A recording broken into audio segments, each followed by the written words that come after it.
തുടങ്ങാനല്ലേ സാറേ? തുടങ്ങാം സാറേ, തുടങ്ങാൻ teacher. Okay, sir. Okay. Good afternoon to all. As you know, Walk with a Scholar program is a mentoring program which is offered by the new initiatives of higher education. In the previous years, as you know, we have conducted several mentoring sessions for the benefit of our students, and it was aided by government fund. But due to this COVID pandemic, there is no support or there is no program that is declared by the Department of Higher Education. So, as per the recommendation committee suggestions, we have started some programs for the students under the initiative of the college. International webinar series is one among the suggestions in this series of programs, and we are trying to include sessions handled by experts from different areas like education, technology, film field, etc., so that it will be beneficial for our students and will help our students to overcome this COVID pandemic. To start with the program, let me invite our WWS coordinator, Dr. Rakesh Chandran sir, to welcome the gathering. He is our WWS coordinator and assistant professor, Department of Physics. Sir, please.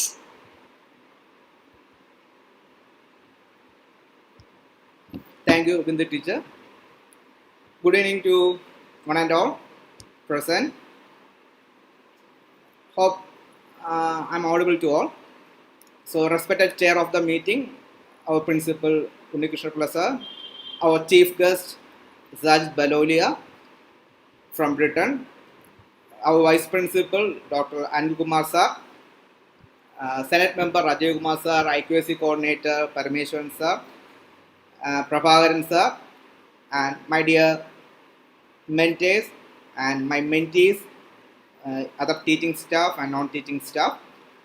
A warm welcome to all of you. As you all know, as Bindu teacher has already mentioned, Walk with the Scholar program is a mentoring program conducted at our college with the support of new initiatives of higher education. In the previous year, we have conducted many internal as well as external mentoring sessions with the support of them.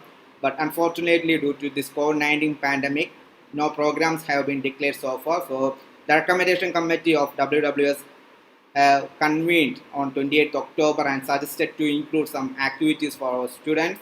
And this international webinar series is one among them. So in this webinar series, we are trying to include the experts from many fields so that the students will get a lot of benefits from these talks. And many other programs have been also been in our list. So it will be intimated to our students in future.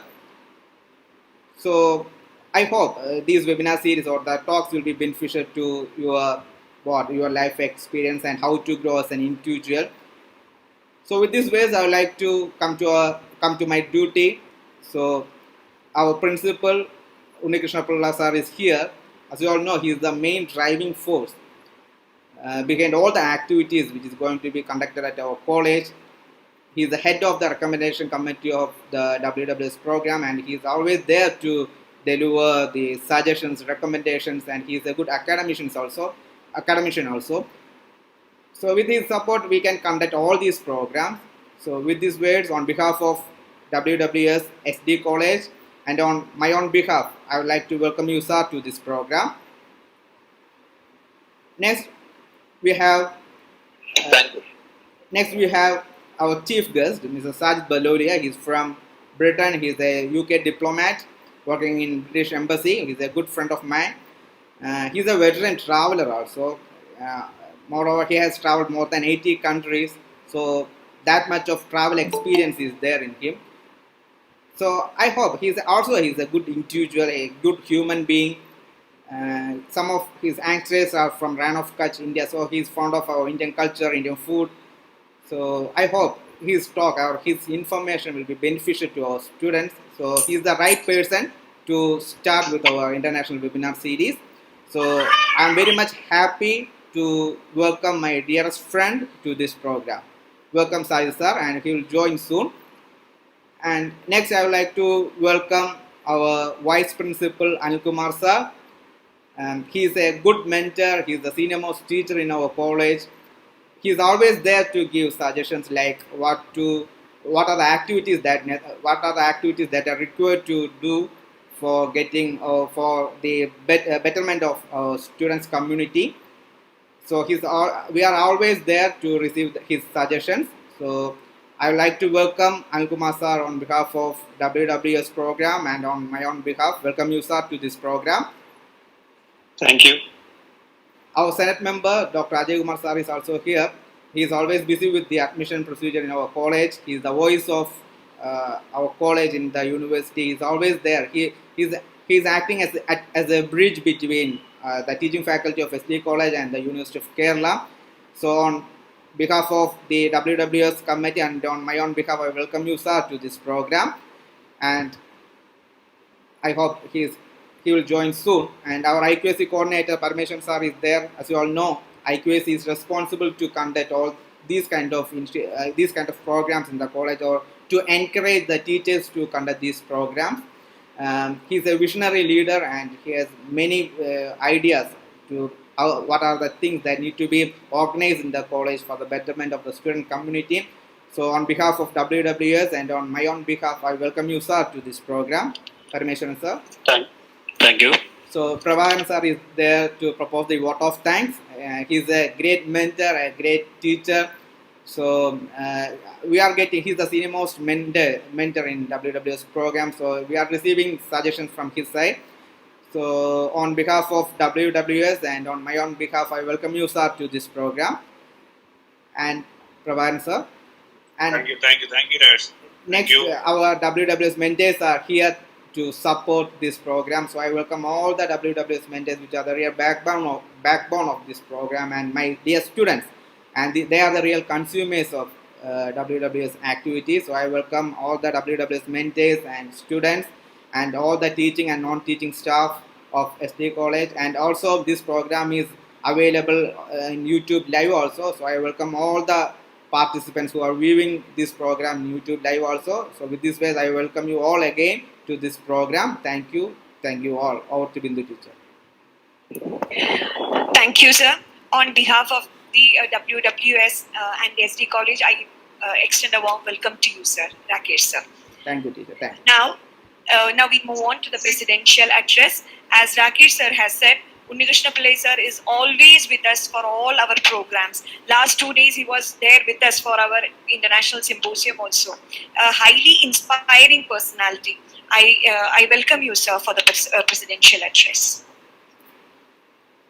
Good afternoon to all of you, distinguished chief guests of the day. Vice Principal Anil Kumar sir, WWS Coordinator Dr. Rakesh Chandra, Senate Member Dr. Ajay Kumar, IQAC Coordinator Dr. Parameshwaran, Dr. Prabhan Nair, my colleague in the Department of Botany, and the person always co-bearing this type of activities, Dr. P.K. Bindu, all the participants, a warm welcome to all of you. WWS Scholar and SSP Scholar Support Program are the two major activities actually under the aegis of the Director of Collegiate Education. And every year Higher Education Department actually release an amount for conducting these two programs in colleges. And it is actually a program always controlled by our government.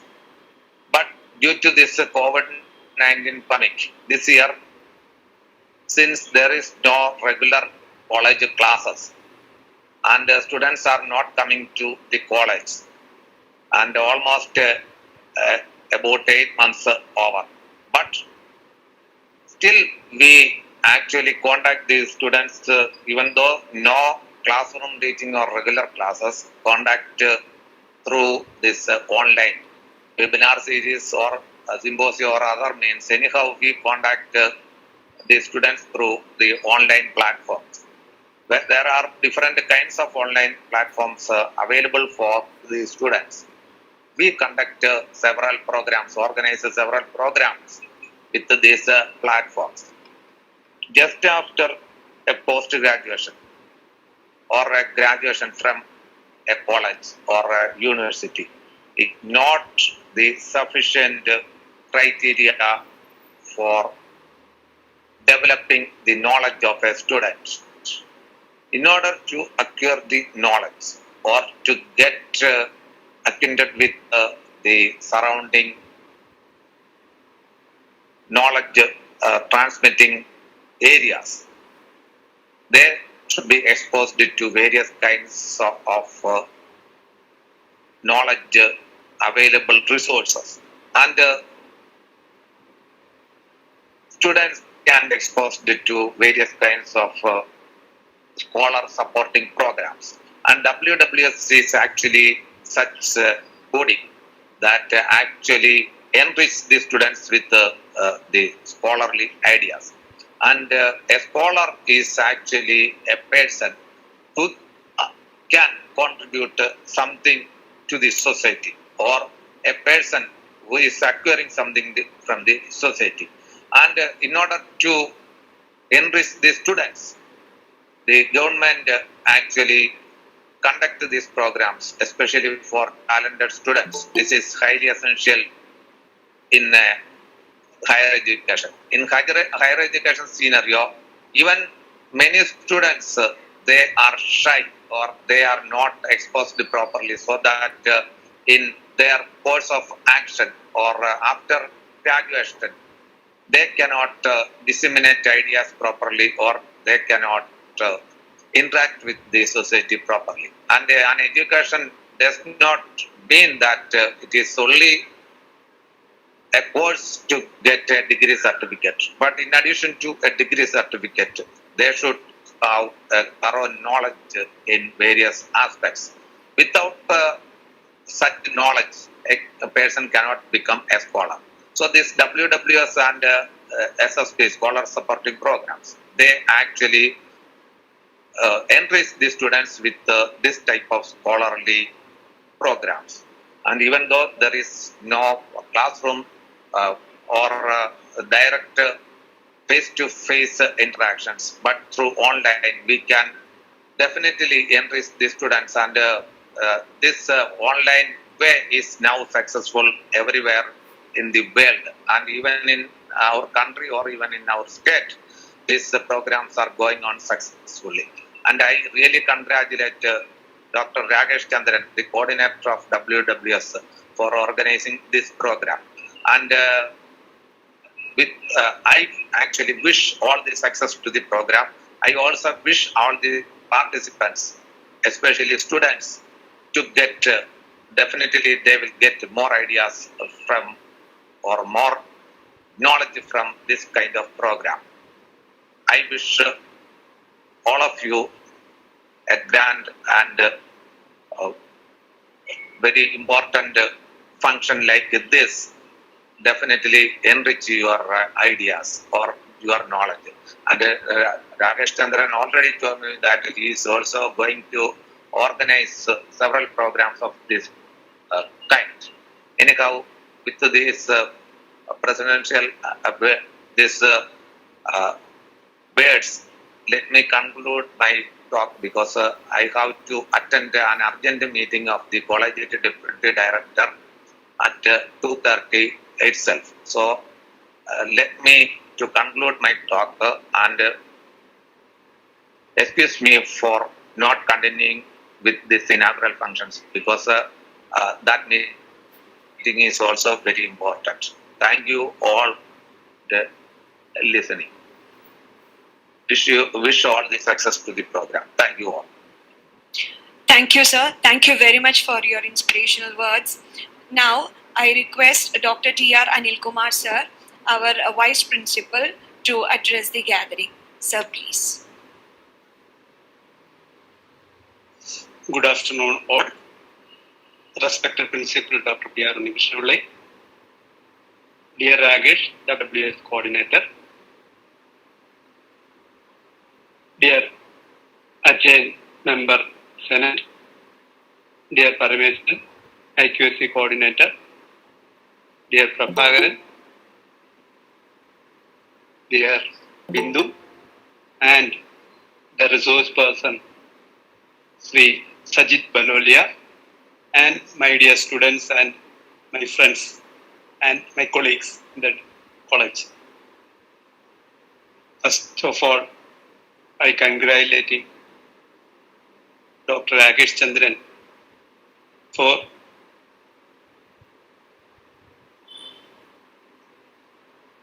making an opportunity to the students of WWS for interacting with a person who traveled more than 80 countries.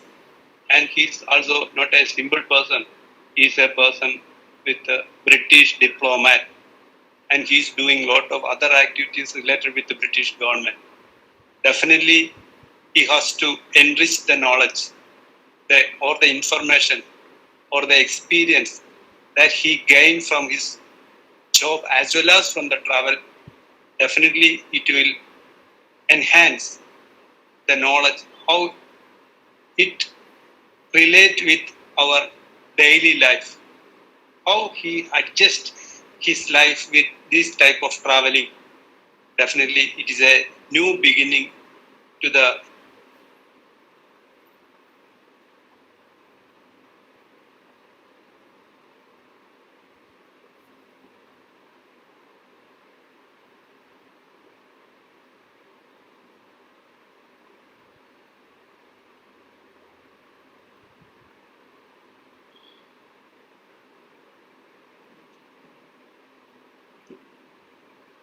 Anil sir.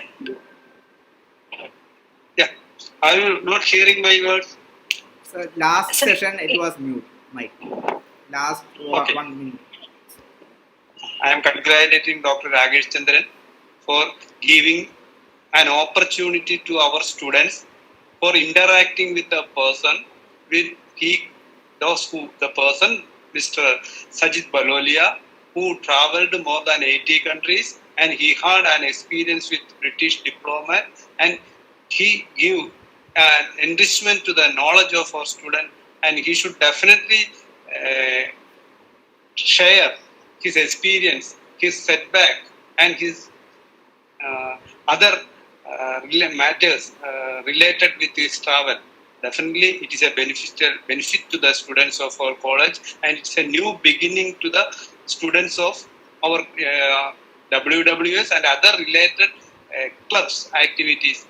Definitely, it will definitely enrich the knowledge of students those who are taking part in this seminar. I wish you all success to this program, and I also request you to conduct this type of program in order to interaction with students with these type of personalities will definitely enrich the knowledge and information relating to these type of areas. Thank you very much.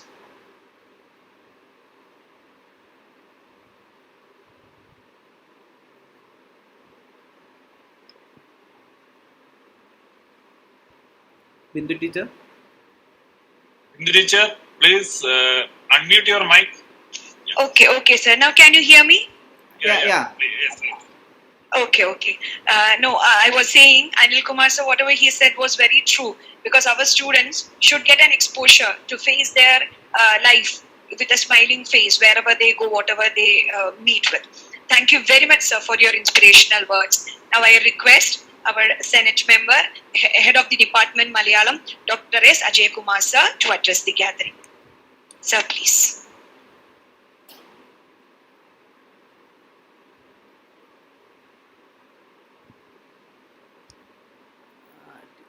Teacher, I hope he is busy now. Could you please call the IQC coordinator right now, and I will call Ajay sir in the middle.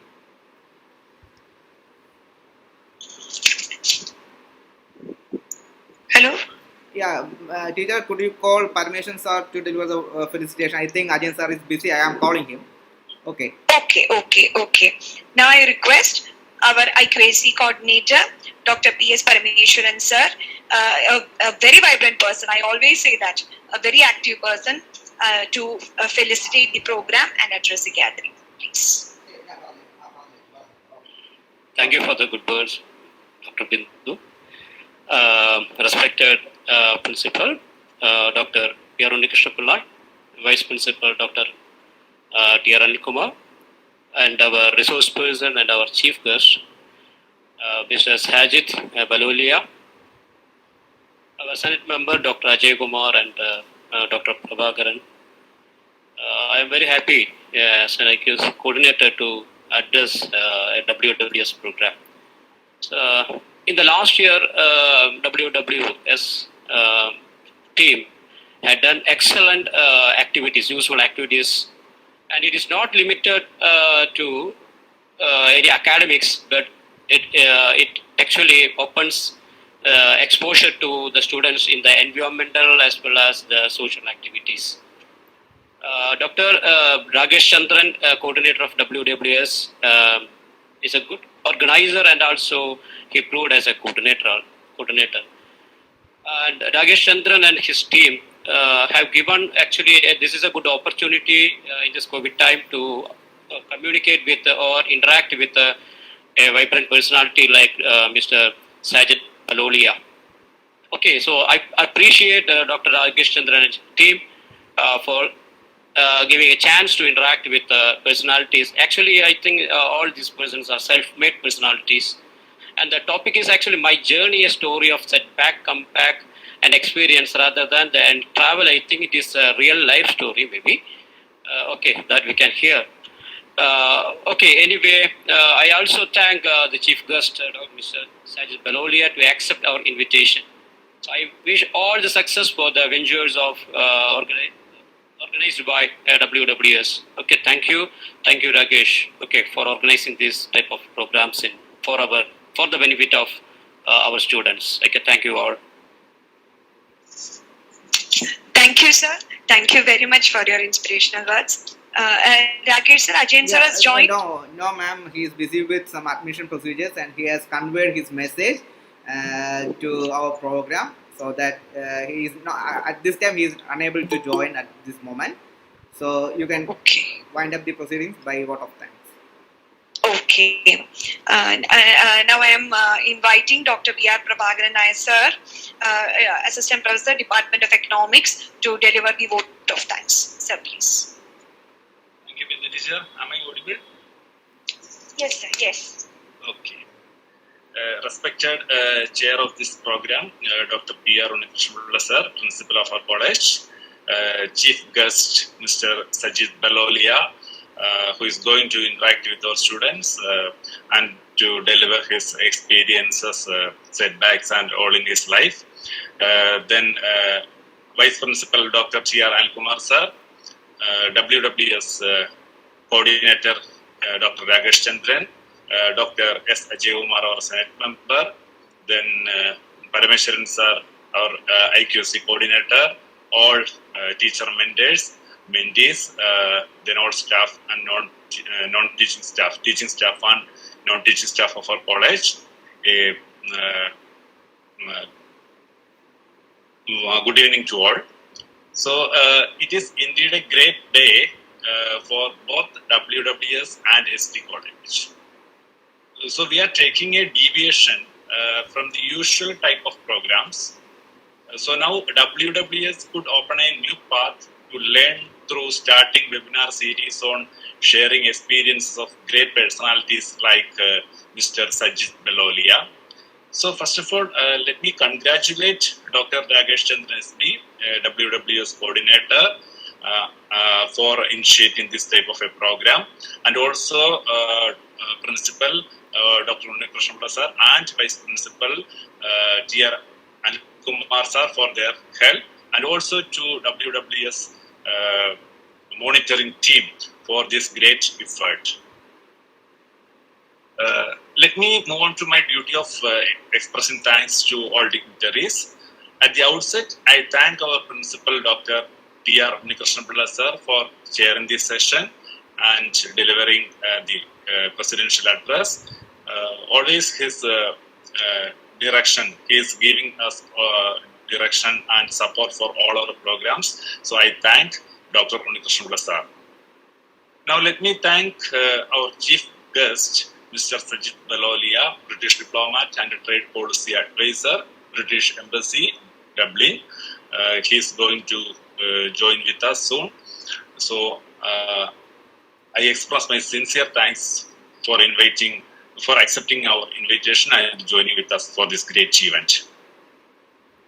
Thank you, sir, for joining with us. I take this opportunity to thank Dr. T.R. Anil Kumar, sir, Vice Principal, for his felicitation and motivating words to our students. Thank you, sir. Dr. Ajay Kumar, sir, as our coordinator Rakesh Chandra sir said, he is busy with the admission process, but he expressed his words of kind words towards this program. So I express great gratitude to Ajay sir for his, even though he is not present in our program, I express sincere gratitude to him. On behalf of everybody here, I express sincere thanks to Dr. P.S. Parameswaran sir, IQC coordinator, for his support and help. Thank you, sir, for being with us and for your kind words. So the constant and dedicated effort of Sri Rakesh Chandran is behind the successful organization of all events under WWS for the last 2 years. This event is also an example for his vision and leadership. On behalf of everybody, I extend heartfelt thanks to Dr. Rakesh Chandran. I express sincere thanks to all teacher mentors of WWS for their support in organizing this program. Last but not least, you students, you are the heart of the all initiatives of WWS. I express sincere thanks to all students who joined this program, and special thanks to Bindu teacher for beautifully co-bearing this program. I thank all teachers and non-teaching staff of our college, and thank you all for watching this program. Once again, I thanking you all. Jai Hind. On behalf of WWS, we also express our heartfelt thanks to you, sir. Thank you. Thank you, teacher. Thank you. By that, we come to an end to the formal meeting part of our function. Now we are moving to the lecture. Rakesh sir, we are moving on to the lecture, right? Yeah, ma'am. Okay. So I know you are all eagerly waiting to listen to our speaker, Mr. Sajjid Balolia, British Diplomat and Trade Policy Advisor, British Embassy, Dublin. And he will be talking on my journey, a story of setback, comebacks and experience. I wish all the students to get that inspiration of what actually Rakesh sir has planned about this program. You gain maximum out of all these things, and you should get good inspiration out of such programs. I wish you all the very best, my dear children. Rakesh sir, shall we start? Yeah, ma'am. Going to start. Okay. Over to Rakesh sir.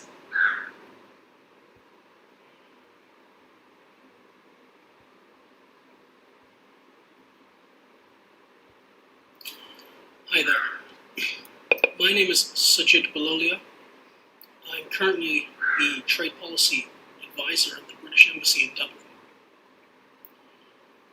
My role currently revolves around a number of different policy areas, but mainly based on macroeconomic issues including China, the US, and the WTO, and the UK's future position.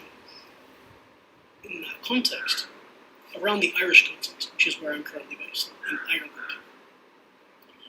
I've been invited here today because I'm a diplomat at the British Embassy, and I've been asked to speak to you under the auspices of the Walk with a Scholar program, Sanatana Dharma College, Alappuzha, via Dr. P.R. Unikrishna Pillai and Dr. Rakesh Chandran SP. I'd like to thank Dr. Rakesh Chandran personally for asking me to do this. I'll give you a little context. He's asked me for a number of months to produce a video, and right now we're currently in the COVID-19 pandemic and the lockdown and quarantine phases, depending on where in the world you are. For me, this has been an interesting time. So I've spent some time thinking about what I might say and what I might want to impart on you. For a long time, I was trying to think of the topic or even the title of this speech. And of course, it's my honor to be able to speak with you. I'm hoping you're going to get something out of it, and I look forward to hearing what you do. So the topic of this really is my journey. It's very simple, it's very easy, and it's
Hi there. My name is Sajjid Balolia. I'm currently the trade policy advisor at the British Embassy in Dublin. My role currently revolves around a number of different policy areas, but mainly based on macroeconomic issues, including China, the US, and the WTO, and the UK's future position. In that context, around the Irish context, which is where I'm currently based, in Ireland. I've been invited here today because I'm a diplomat at the British Embassy, and I've been asked to speak to you under the auspices of the Walk with a Scholar program, Sanatana Dharma College, Alapuza, via Dr. P.R. Unikrishna Pillai and Dr. Rakesh Chandran S.P.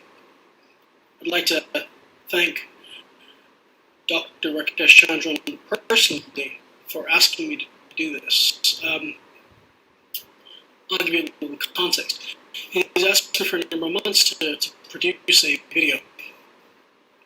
And right now we're currently in the COVID-19 pandemic and the lockdown and quarantine phases, depending on where in the world you are.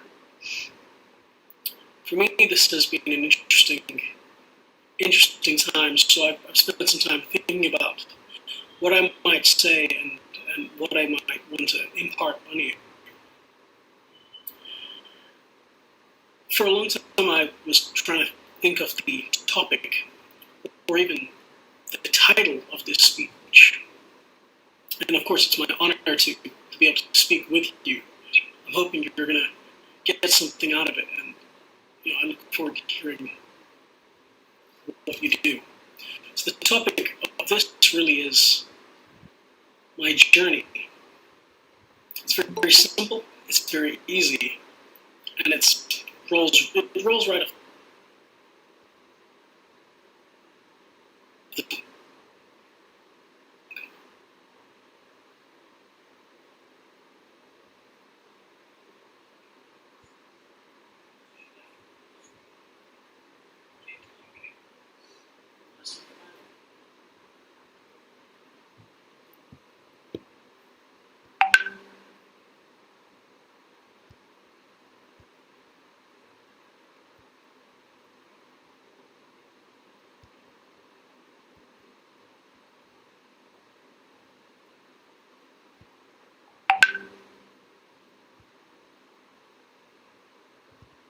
We're becoming middle class, and we're then taking the opportunities, taking the wealth, and taking the opportunities, or taking jobs and the ability to progress from the native African population in that country.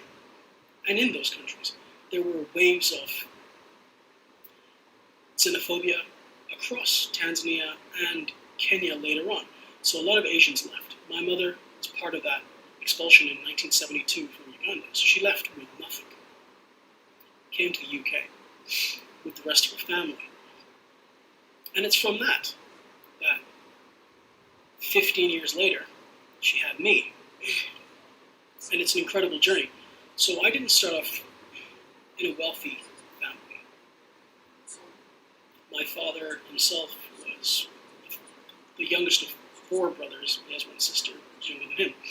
So opportunity and progress did not come to them as well as it could have. That's just circumstance. So I didn't start off in any way possible, shape, or form to get to the seat I now sit in. And I'm not denigrating that in any way. I'm just saying that there are obstacles and there are barriers. But you can make your own path. So, I am the son of a refugee and the son of a migrant. But I am a proud East African Asian, British East African Asian, and Indian. So, this is an honor for me today. So, I've talked about kind of where I come from, and the difficulties there. But that's only part of the story. So, I grew up in the UK. That's where I'm from. The accent, however, doesn't bode well in that context. A lot of people don't believe that I'm actually British. Part of my family actually lived in the US when they were expelled from Uganda, and so my mother spent some time there, and I picked that accent from them. But regardless of that, so I did everything you're supposed to do. I, as a kid, went to school, studied hard, worked out what I might want to do, might not want to do. And in the beginning, I actually decided, oh yeah, cool, I'm going to study science. I realized quickly that my science abilities were not the best. Some days I still think about whether or not that was a good choice or not. But I instead chose business. It was a much more straightforward degree. It's something I understood a little more and was actually able to get some good grades in. So, sometimes you have to put a few dreams away to make other dreams.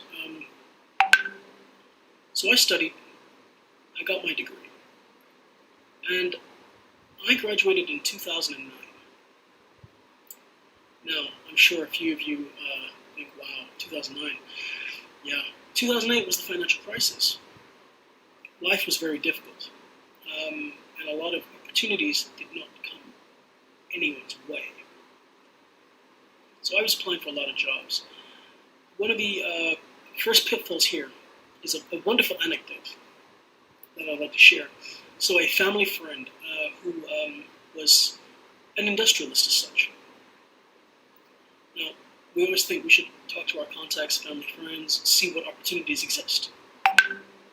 One of my relatives had done this and was fortunate enough to be offered a position in the company.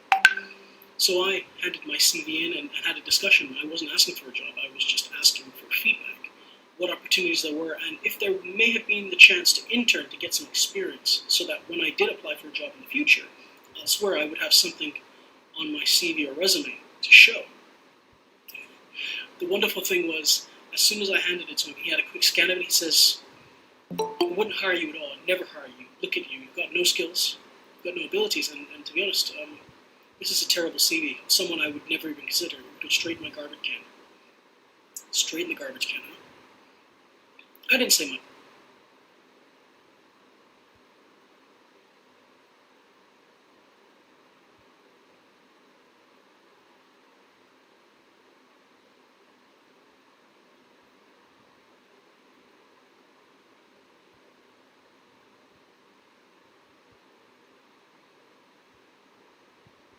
I said thank you, I really appreciate the feedback, and I left. And that's one of those things. That was one of the first times there were a number of times, but that was one of the first times I could think, that's a naysayer. Someone who said to me, no, you haven't got anything to make it here. And I thought to myself, you're one person. You're one person with one opinion. That's great. But what exactly are you trying to say here? That there's no way for me to grow? Or that I will always remain at this bastion, this position, this seat? And he didn't really answer that during our conversation, and I was really not prepared to fight back again. I just didn't need it. But I accepted that, yes, I didn't fit the model of the person he may have wanted, or he felt would suit him. And it might have been the case that maybe there was potential that just was above that station. Maybe I just wasn't the fit. I have no idea. To this day, I have no idea, and I might ask it in this, and I might put that context out there, but it doesn't really matter anymore. It's just one of those wonderful, terrible, sad anecdotes. So, the financial crisis was a difficult period of time. So what did I do instead?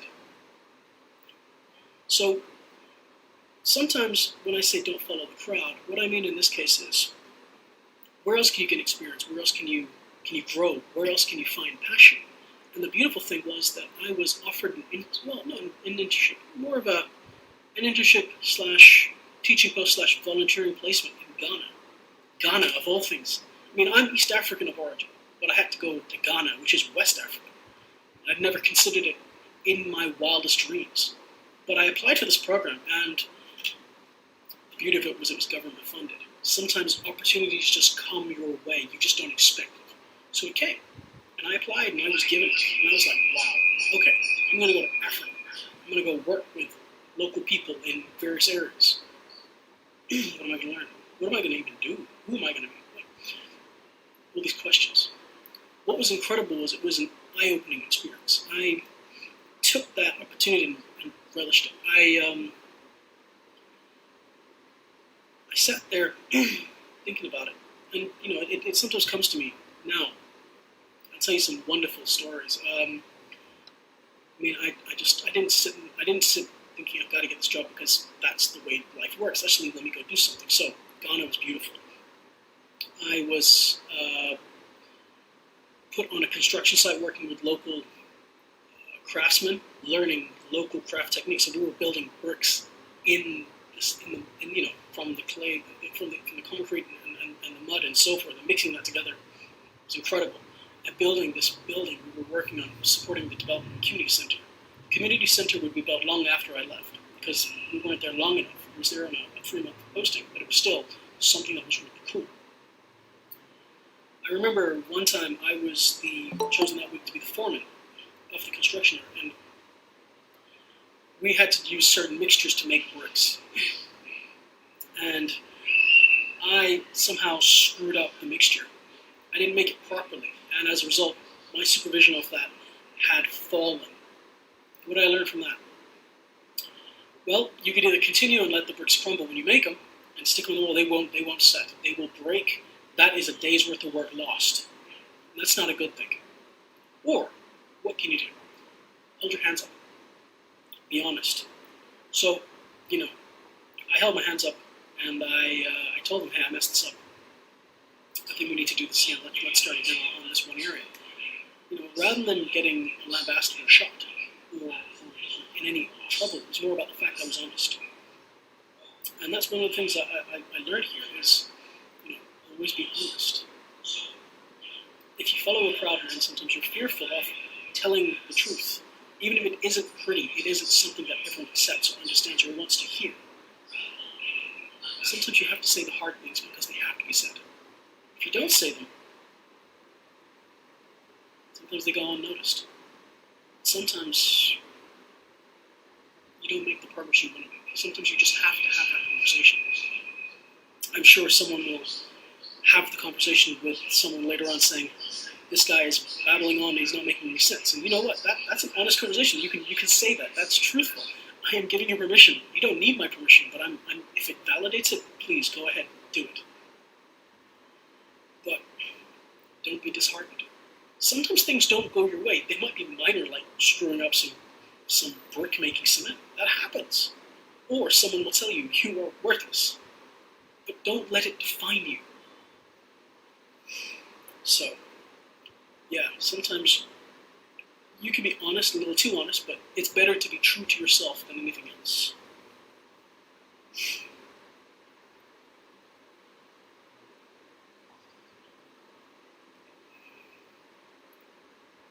So, I returned to the UK from that, and I was still finding it troublesome to find a job. And it was tough. I just couldn't work it out. And I thought, oh no, this is bad. I've got to now be a member of society. But on the other hand, something kind of clicked in my head. And I decided, I don't want to just go straight to a job and be stuck in that place and stuck under that desk for 40 years. Excuse me. So the Windsor here in Ireland. So, if you're stuck under a desk, for 40 years, what did you achieve? What did you learn? What did you do? That's the question. Sometimes you've got to go against the grain. So, taking Ghana as an example and part of the context, I ended up volunteering in Chile, in a small little village or a small little town, where I taught English. And I did another 3-month posting in foreign countries. It's 2 countries I lived in for a short period of time, but it was incredible. Something I really enjoyed about the fact was that I wasn't thinking about everything else. I was focused on my students. I was focused on time in that country, learning that culture, understanding.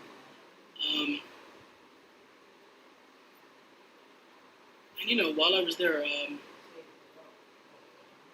learned a little Spanish. I could do better, let's be honest. I'm not great.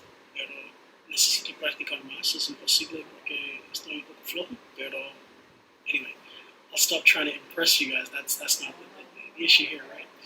But I took that opportunity and went and did it. I went against the grain when I was advised by most people, what are you doing? This is not going to look good for you. This is going to look bad on your CV. This is going to look bad in life in general. But who are they to tell me? They're living what I would have called a paradigm that they had designed themselves. And it wasn't something that I'm willing to do. We have to live in what's considered the real world. But that's a paradigm given to you by someone else. It's not something I enjoy. Okay, I've been told this is the way it is. Actually, what way do I want it to be? Anyway, so we'll move on from that. So I finally got a job. I did not like it at all. I was miserable doing it because I just didn't feel valued enough. I know, of course, when you start out, sometimes you're at the bottom of the ladder, but it wasn't for me. There were things and practices the company did, and you know what? If you feel uncomfortable doing something, and it isn't more about taking you out of your comfort zone and just trying to learn something new and actually challenge yourself, but more about this feels wrong, then maybe it is. And that was one of my pitfalls. I refocused after going away and then coming back.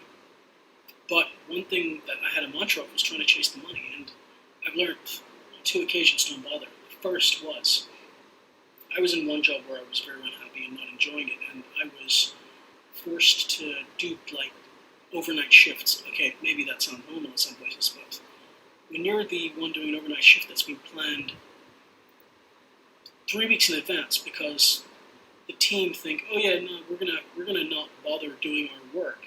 We're gonna leave it to you to the last day, and until 7 in the morning. So from 7 a.m. one day to 7 a.m. the next day, you will be on shift. And I'm like, no, this is really bad planning. This is really illogical, idiotic planning. And I didn't feel comfortable in an environment where I was treated as a commodity, a piece of meat. Again, they gave me my time off at the end of it, but I just didn't enjoy that. I felt wrong. I felt like the company's direction was maligned.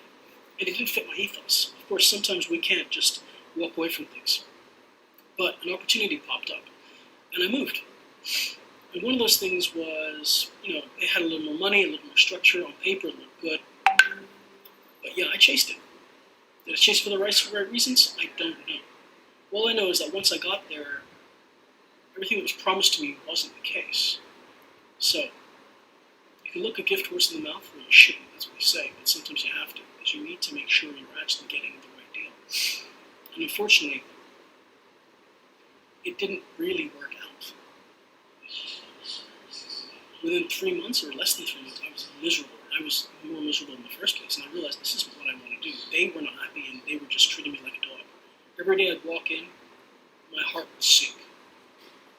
Every day I'd be there, they'd be like, why are you even here? What do you want to do here?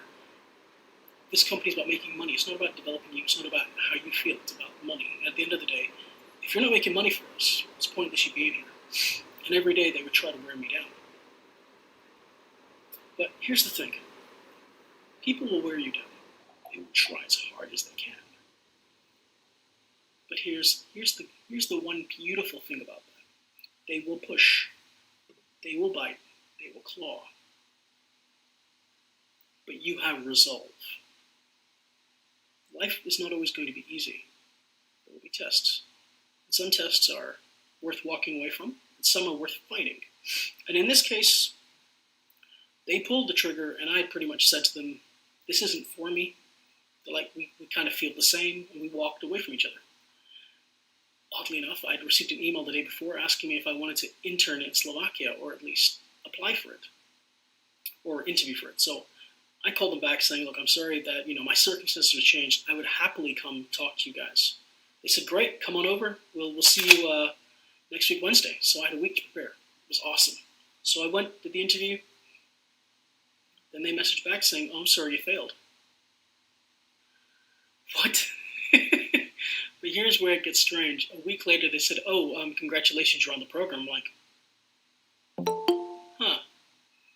But that's the thing. When you least expect it, when you've fallen down, when things didn't go your way, you have no idea the kind of things that'll pop up. It's crazy. And having done that internship in Slovakia, I learned a lot. So I now worked in 3 countries other than the country I was born in, and I wasn't even I was 24 at that point. That's nothing too superb or spectacular, but for me it was like I came from these humble beginnings. Things didn't work my way. I worked up. People have told me I'm never going to make it anywhere, and I've already had the opportunity to at least volunteer or intern, and I've had a little bit of experience, but I've had the opportunity to go to places that I would never have thought of. My family have never even considered or been to. Continents, nations that we just feared because of the media presence, what could happen in these places. So I took that as a sign of, you know what, even if I'm not taking the path that everyone says I have to, I'm going where I need to go.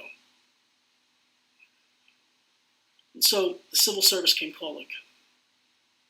And the beautiful thing was, a lot of people were like, oh, you don't want to work in government, they're just lazy. Actually, I realized that working for the bottom dollar and working for profit was something I didn't enjoy. And I figured the most key driving principle within me was, I want to give and serve. I want to do things for other people, in the sense that I want to serve the people of the country. They elect the government officials. And those are the people that we answer to. We answer to the people because of the officials. So I applied. I did the online tests. I passed those.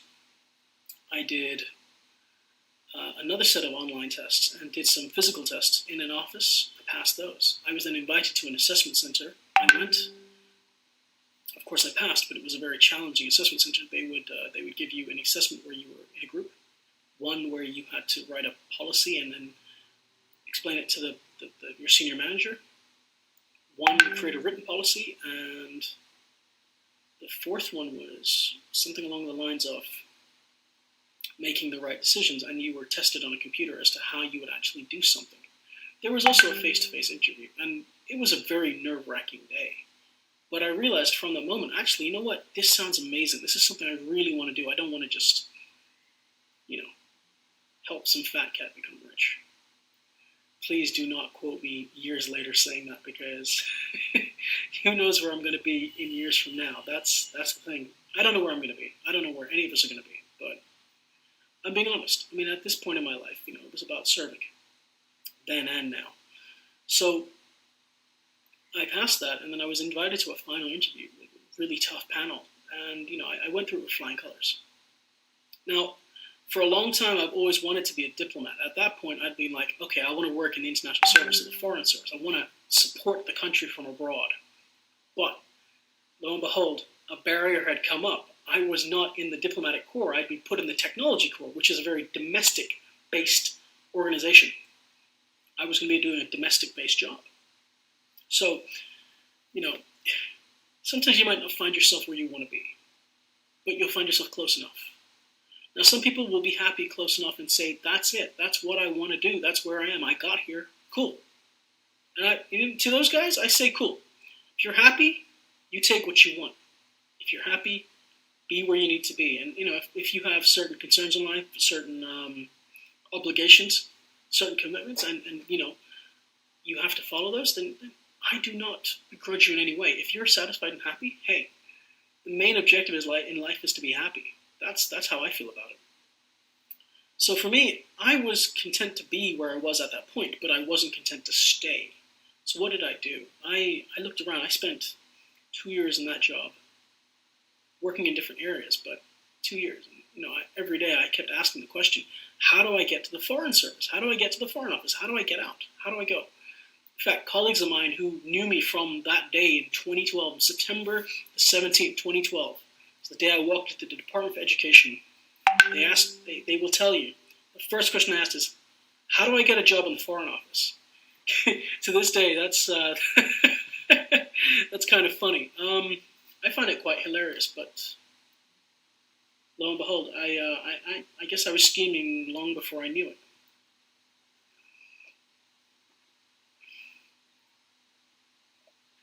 So, what I want to take from this part of the story and forgive me if it's, I hope it's making sense. What do I want to take from this part of the story? That there will be a number of pitfalls. I've had a number of pitfalls. I've had to overcome some levels of adversity. Some people wouldn't say that is much adversity, but it is.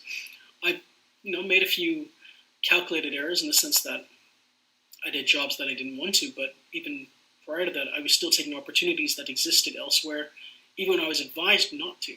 And actually, they turned out to be some of the best decisions I made. So, what can we say? So sometimes take the opportunities that come your way, even when you're advised not to, but if you feel that maybe it's worth trying it. I took opportunities that looked great on paper and were something that I was advised, but not something that was for me. But it took me that journey to realize that wasn't for me. And sometimes you just got to be honest with yourself. You can't just be honest with the people around you. You got to be honest with yourself. What do you want? Are you happy? If you're not, say it. What can you do to change that? You got to think about that. So I got into the civil service and I spent just under 2 years at the Department for Education. But I wanted more. I looked around and I made good connections and I got myself a job in passports. Beautiful anecdote here. Before I get into that, I will explain. Part of that job was being a policy advisor and a business analyst. So I was now moving somewhat out of technology. So I was in a technology-facing role, but I had the ability to now go to a different job, which would allow me to do technology as I was doing, but also policy. So I not only helped integrate and build systems, I now also assisted in designing the policy that would run that. So I had control of kind of both ends. It was a kind of freeing moment for me. I was working on something called the centralization project for the passports for the British overseas territories. This is referring to a group of islands that the United Kingdom still technically owns. 5 islands in the Caribbean, which are the Cayman Islands, Turks and Caicos, the British Virgin Islands, Montserrat, and Anguilla. And also the island of St. Helena, which is off the coast of West Africa. The easiest place to go to from there is Cape Town, so you usually take a ship or a flight to Cape Town, from Cape Town to St. Helena. It's very remote. It's actually, historically, it's the last place that Napoleon was imprisoned on. And in fact, when he escaped Elba and then did his second set of conflicts, it was realized that keeping him trapped in the Mediterranean probably was a bad idea. So the British imprisoned him on the island of St. Helena. So they have their own version of the British passport too. So all these islands have their own versions. We were moving from a program where these islands printed their own passports to having the UK government print them in the UK, keeping that data, and then shipping those passports back. So taking away a functionality from them.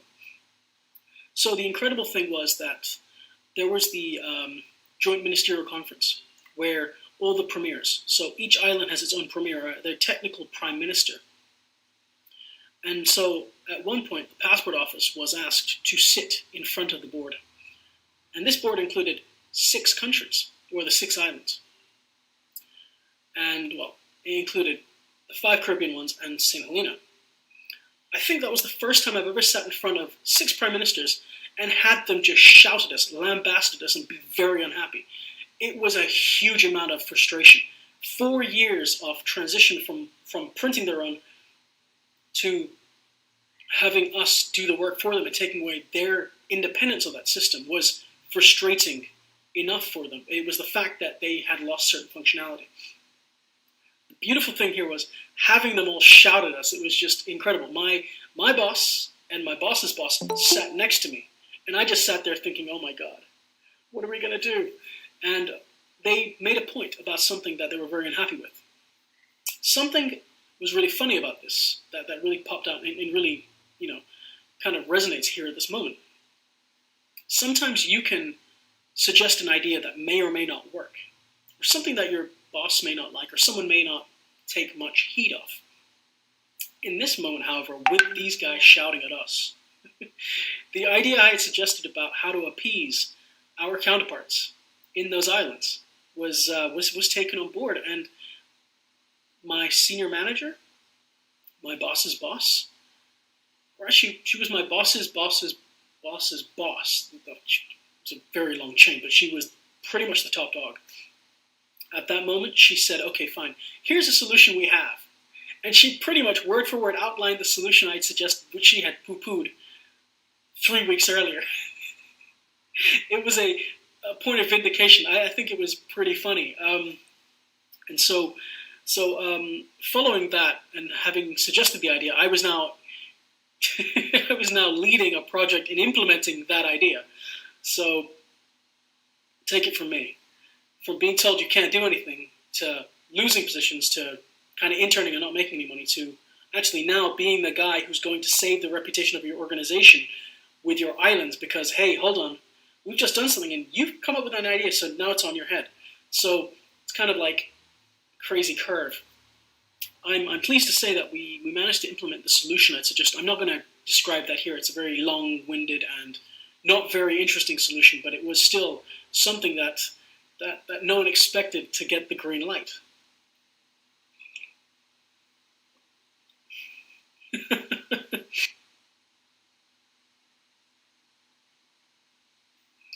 So, hot off the success of my passport work, I was offered an opportunity to interview for a job in infrastructure, and I took the opportunity. I thought, you know what, hey, maybe I'm ready. Maybe I'm the man. I did this, you know. So I took the opportunity, and I got offered the job, and I got double promoted. Double. I mean, one of the reasons for our program, the fast stream, is to go from an HEO to a grade 7, skipping the SEO phase. So I double promoted myself. I got this opportunity, and yeah, I ended up earning a 50% addition to my previous salary, and it was like, wow, hold on. I was earning this, and now I'm earning this? Okay, awesome. And you know how I said, don't chase the money? It doesn't always work. Sometimes you're not ready, and sometimes it's just not worth it. This was that occasion. Second time I did it. So what happened? So I took the opportunity, and I relished it, I used it, I tried to grow from it. But I realized that the environment itself, I had not adapted well to understand it. It was a bit of a cutthroat, dog-eat-dog place, whereas in the passport office, I was nurtured and given the opportunity to grow, given the chance to develop my skills, hone my abilities. This place just kind of said, all right, here, you're done. I'm like, yeah, but I haven't got those skills. I have this requisite body of skills. This is where I'm lacking, but this is where we can bridge that gap. And like that other job where I felt completely unable to really do anything because it was just something that wasn't for me. They pretty much said, if you can't do this, you're done. And I'm like, okay, but you promised. And I realized, unless a promise is written on paper, don't take it as godsend. Don't. Always get it written. If it's written, it's evidenced. If it's evidenced, you can use it. If it isn't, you're out of luck. Anyway, so I tried to catch up, play as well as I could. But I realized forces were against me. And that's something that, I regret. I have to say it was one of my bigger regrets in my career. But I did the job in infrastructure for a while. I learned a lot. I made some interesting contacts, some good friends. But at the end of the day, it was an environment where I did not enjoy myself. And while I went away, I found that a case had been built, which is one of those things. It's beautiful. But you know what? I don't begrudge them. They chose their path.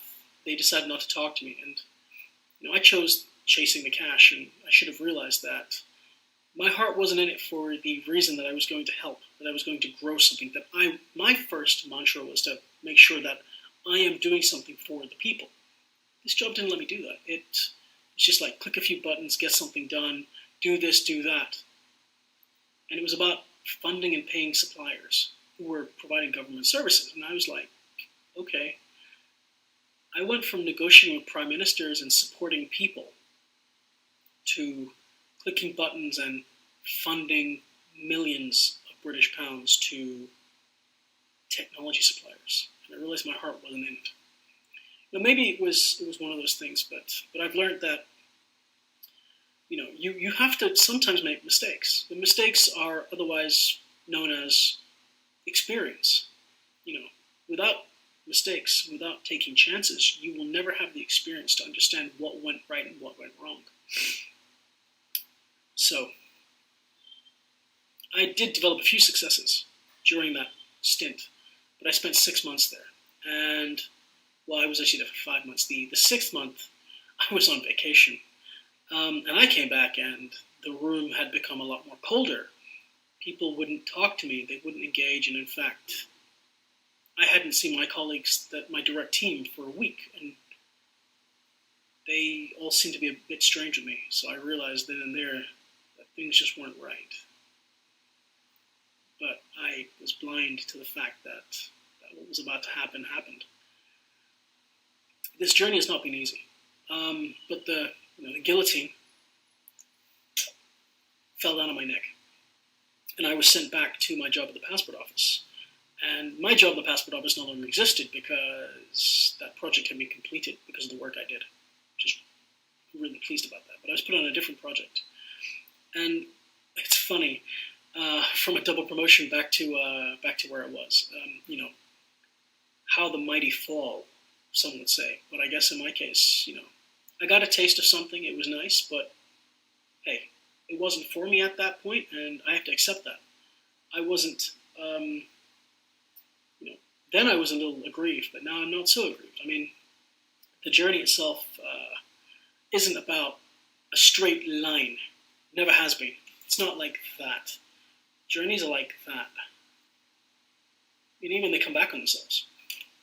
So, one of the things I did is I went back to the passport office. And the second project I worked on, I wasn't really enamored with it. In fact, I found that the ethos had changed in the organization since I'd been gone. And I realized that it wasn't for me. And I got in a bit of a spat with my line manager, a different line manager this time. And I was advised that even though I was telling the truth and I knew where the pitfalls were in the project, I was asked to go find another place to work. So I went and applied for a few places while I was still working there, and I was offered an interview. I was offered 2 interviews, actually. And one of them worked out. So I went into the field that helped me get to where I am today. I took that passport experience, I took that tech experience, and I took it to this job. And I was now a trade advisor in defense and security. I was actually a desk officer too. So I now had from imagine this, from back office IT to passports and international relations to funding tech to other passport work to now being part of international trade. And what's incredible is I learned so much here. There was no clear path in where I was going. It was just what opportunities exist and what looks really interesting. Again, I was advised to find jobs in the tech sector and keep going that way. And I'm like, how am I going to grow? How am I going to learn? Okay, some people have a direct, straight path. Not me. That was my journey, not me. So I spent over 1.5 years working in defense and security sales, and we're working on exports to foreign nations. My patch at one point included France and Turkey, and then the Mediterranean, Spain, Portugal, Italy, Greece and Cyprus, and also North Africa. So that would be Morocco, Algeria, Tunisia, Libya, and Egypt. Now, a lot of what I could say is sensitive and secure, so I have to keep my mouth shut in some areas. But there are some anecdotes I can tell you. Some beautiful stories that I can share. Something that I find really amazing is the fact that when I got to this job, on my 3rd week, the boss says, hey, here's a ticket. You're going to Paris. I'm like, what? Paris? I'm home. So I got a ticket. I went to Paris. I was working at the trade show. I was learning from my colleagues who were my direct counterparts. It was incredible. I had a great time. And, then the next month I went to Italy. And then the month after that I went to Turkey. And I was like, okay, this is incredible. Do I get to go on vacation every month? It wasn't the easiest place. There were a lot of office politics, but I tried to negotiate and navigate around them. But here's the thing. This job was not a double promotion, but a single promotion. However, the work itself was harder. even harder. I was not the best I could have been when I started. I learned a lot going forward. But the real beauty of this was I had some people in the organization who took me under the wing, who tried to defend me, who tried to support me. And, I was very fortunate.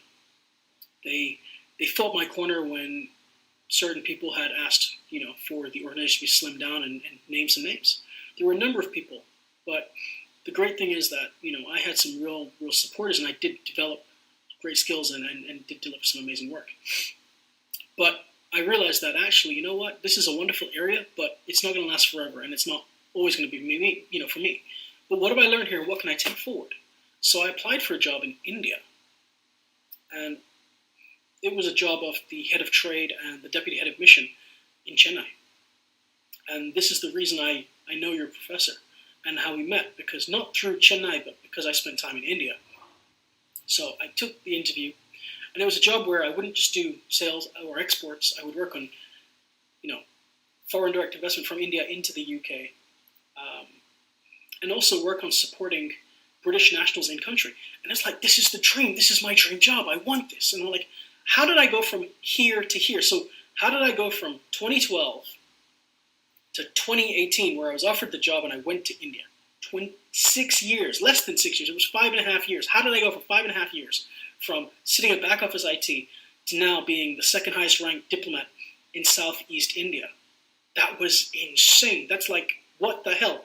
From having a guy who's an industrialist telling me, you've got nothing, you ain't never going to get a job with me, you can't do this, you've got no skills, to, hey, hello. Thank you, hello, and wow. What was incredible was I took that opportunity. It was a beautiful opportunity. But again, sometimes things don't work out. They ran out of funding to keep me, so I didn't get the full 4 years I had applied for and got 6 months. Sad. But in those 6 months, I learned a lot. I did a lot. I helped create new trade links in certain areas in India. It was beautiful. I got to dine with the Prince of Arcot and the Nawab of Arcot. It was incredible. I got to go to Mati Mahal and just spend some time in Royapeta. I got to go there and hang out with those guys, and it wasn't about the fact I got to do it. It was about the fact that there was so much to learn and so much about the politics and just being in that country. So it was a really wonderful experience. It's just it didn't work out. But during that time, I took some trips around India. I got to learn more about the country, and I met Professor Rakesh Chandran, which is a beautiful thing. He's a great guy. I learned a lot from him personally in those few days that we hung out with himself and his brother. Beautiful philosophy, a wonderful human being, actually, if I'm going to be honest. Great soul. When you travel a lot, you learn a lot of things and you meet a lot of people. And some people impart themselves for a few moments, and some last longer. And it definitely had an effect. I will give you that. So you guys are very, very, very blessed to get to work with him. And I'm not doing that because I'm not just saying that because he's not giving me a single cent for this. So I'll take the $20. I'm kidding. No, he's a really good guy, and I'm really pleased that I got to meet him. But one of the last. I'm not going to try and talk too much more. I know I've taken quite a lot of your time so far. So after India, I went traveling Asia for 4 months. I really had a beautiful time. But I got back to the UK, and I was told, okay, you've now got 6 months to find a new job for yourself. If you don't, you're out. We'll pay you some money and you can leave. I'm like, but that's not a great thing to do. This was the beginning of 2019. And it's hard to say this part. I was right back on the naysayers. The naysayers were the most interesting people. And again, I say how the mighty have fallen. From having a market of 250 million people to work with, running my own team, and taking care of the mission, and actually being the senior responsible diplomat. Like when I was there in Chennai, I ran the response team for the Kerala floods in 2018. I worked on getting British nationals safe and secure from that flood crisis. I managed to save 77 British nationals. Of course, there's millions upon billions of pounds or billions and billions of rupees worth of damage. And there were people that lost their lives, and it's terrible. But part of my work was to try and support British nationals, and I was able to make sure that all British nationals identified in the region were safe. They were saved, they were secure, they were kept happy. It was wonderful. I was able to do that. You know, and it's a testament to the team we had in India, and the people we worked with, and the people on the ground. It really was. But to go from this, I like to use this hand for the past, to go from this opportunity to then arriving in London and being told, hey, so we're not going to recognize your promotion. We're going to keep you where you were originally. So I'm now back to my original level, from here to here. And they're telling me it doesn't matter what experience you've got, what you've done, where you've been. We don't care. To us, you're only as valuable as this. So here's a job for you. If you choose to accept it, take it, which is you can now be the business support analyst. You can now file the paperwork and manage the shared area of documents. I'm like, no, I did that before. I've cut my teeth. I'm not saying anything is below me, but I have abilities and skills which I believe we should at least exploit and use. But no one wanted to listen. So during this time, I took on a few short-term projects to keep myself without getting shot. But I applied for a number of international posts. I interviewed hard, and I got offered this job here in Dublin to be the trade policy advisor. I was given another chance. It was beautiful. And what I have to say to that is, you know, you will come up against obstacles. You have started against some. That's not the end of it. You'll be told, this is your path, this is where you are going, and this is what you are good for. Okay. What do I think about that for myself? So what did I learn from all of this? You know? Well, as I was saying, were people's definitions of me correct? Did I believe what they said about me? That I was only as good as this, or I was only valuable like this, and I didn't have this ability. Sometimes you don't. Sometimes you never will. Sometimes you can fight. Go and get that experience. Learn. Take it. In my case, I had done this, and this. But having had that experience, I was then told, nope, close that down. You're only as good as this. They would denigrate my experience, and, you know, no disrespect to anyone in the civil service. Civil service is an interesting place. It's a very big animal. It's a wonderful place to work when it works out. And sometimes, you know, you have a few minor pitfalls, like I did. But the journey is there to teach you. Never take anything for granted. Excuse me a second. Never take anything for granted, because you never know where you're going to go. So, from this, I want to leave you with a few messages. And I hope the long meandering tale has got you to where you need to go. Oh, one fun story before we get there. One of my successes here was the fact that even though I had been told in London, you're never going to do anything more than this. This is where you sit. This is where you stand. This is it. This is you. I got this job in Ireland, and I've been doing some amazing stuff. I've learned some amazing stuff. It's a very difficult time in the country's history.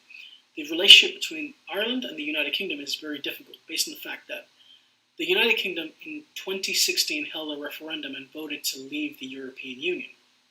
I'm not going to go into the details of that, and it's not my remit, but the United Kingdom submitted a request on the 29th of March.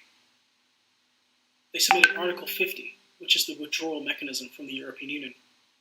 That officially finally happened with extensions on the 31st of January 2020. This has really, really hurt and hampered relations with Ireland, who at one point were at a conflict with the British. And now that that conflict is over, there is a concern as to how this will work, because the United Kingdom is one of Ireland's biggest trading markets, and if they have to pay tariffs and so forth, this will be very difficult. So, again, it's a very interesting space to be in. I'm very blessed to have the opportunity to see that and to sit here in this seat to really understand that. I mean, wow. I mean, who would have expected? I'm sitting here understanding that, thinking about it all, trying to support that. And I came from this. I've gone through here, and I'm here now. So what do I want you to take from this? What did I learn from it all? So what do I want you to take?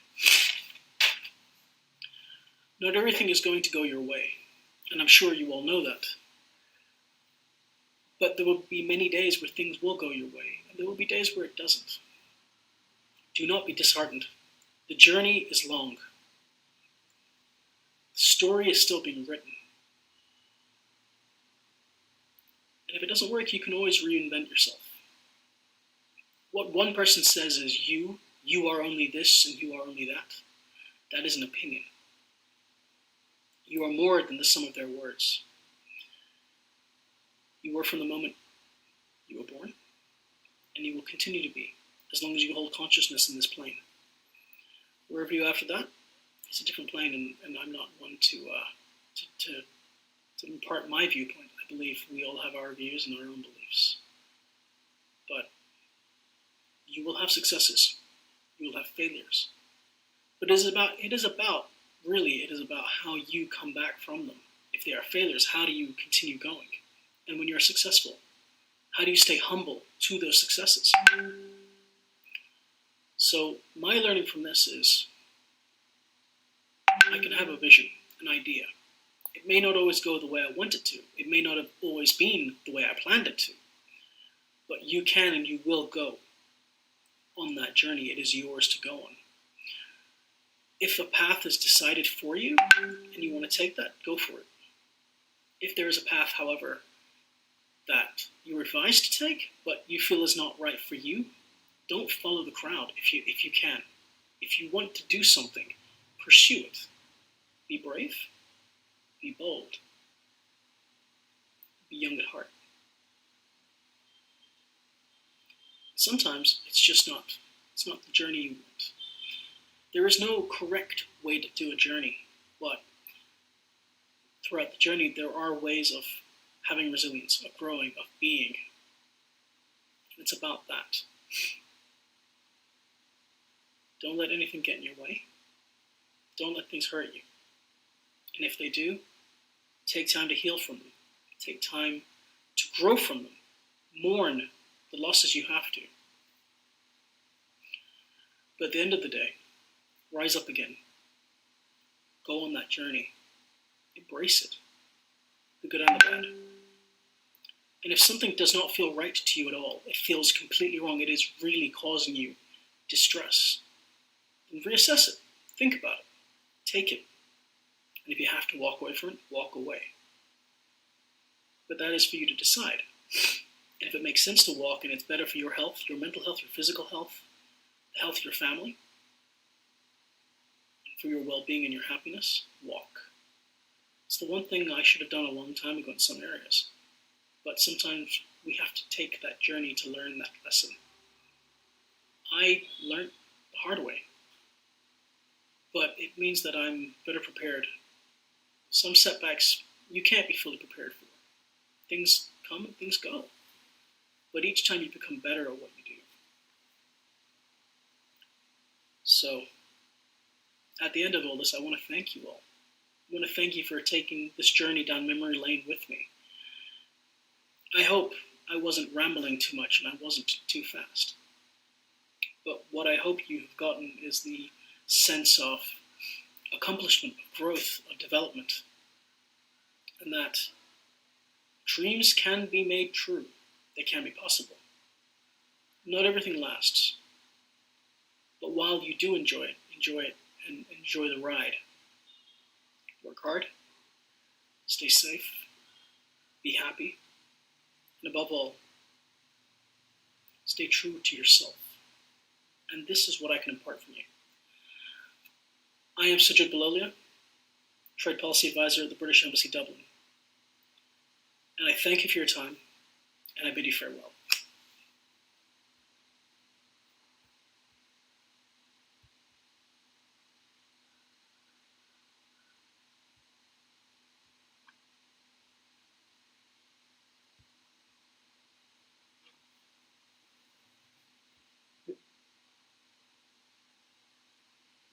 Is the teacher?